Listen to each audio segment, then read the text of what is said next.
So when they're claiming their dues, even they face a lot of difficulty. So in order to address these issues and enhance the service of the banks, this proposed amendment has been brought in. Depositors will still have an option for either successive or simultaneous nomination to be given, whereas for articles of safe custody and safety lockers, only successful nomination will be given, so that there is no confusion. Successive nominations ensure that if the first nominee is not available, the second nominee in line will become operative, maintaining continuity and reducing complication for the legal heirs. So he also raised the issue of the PSL shortfall. It's a clear indication when there is a shortfall in PSL, it means that banks are effectively distributing the priority sector lending, which is their duty. If they haven't done it, then the amount which goes to the NABARD will be more. Whereas if they have fulfilled the conditions and the PSL distribution is happening fine, obviously the amount will be reduced, which comes to the NABARD and let's say SIDB. So it actually proves that the banks are achieving the target of 40% PSL, which is a target given to them. And therefore, if the money is reducing, it is because they are already using it well. So member Raghav Chadda, he's also given, I'm sure he sent you a note seeking your indulgence. He's given me a letter saying, sorry, I'm not here for the reply. Oh, yeah, sorry, I didn't notice. So, but I did. And he did not send notice to me, and I don't take cognizance. Oh, fine. If someone goes directly to the executive. You should have sent it to the chairman first. So, yeah, so he has created a difficult situation. Yes, sending sir. a communication and yet present. Yes, sir. But because he didn't send it to you, dar ke mare aa gaye.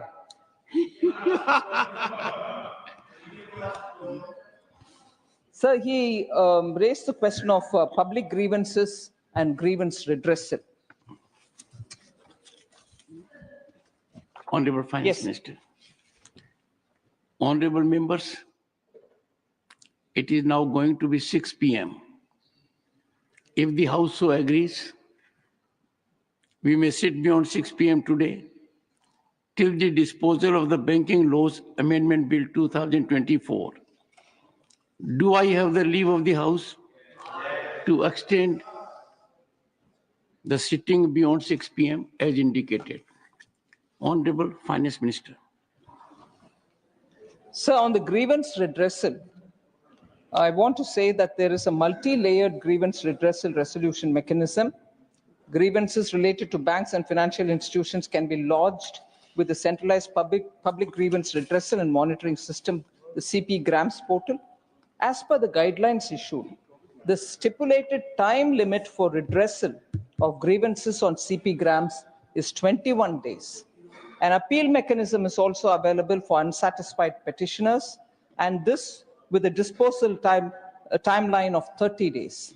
To further strengthen this institutional framework, the Reserve Bank of India launched in 2021 the Integrated Ombudsman Scheme, combining earlier ombudsman schemes for banks, NBFCs, digital transactions into a single streamlined system.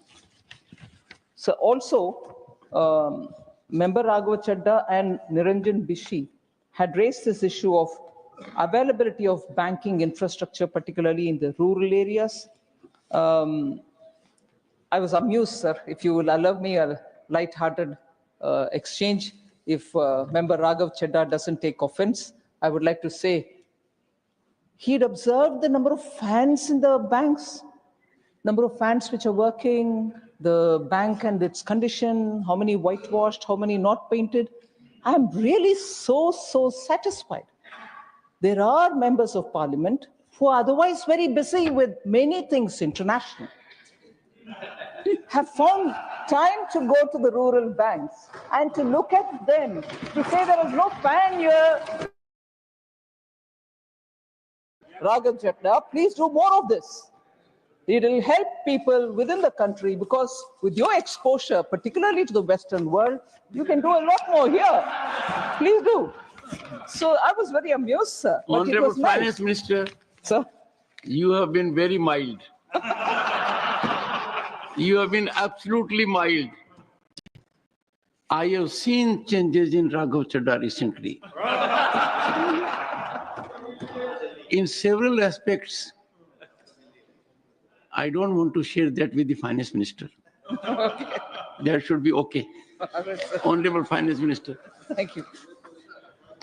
Sir, banking network in India has actually grown significantly, sir, with 42,511 branches of scheduled commercial banks added till September 24, taking the total number of branches to 1,65,501 as of September 2024. Of these, 85,116 branches belong to the public sector banks. The distribution of these branches as of September 2024 is as follows.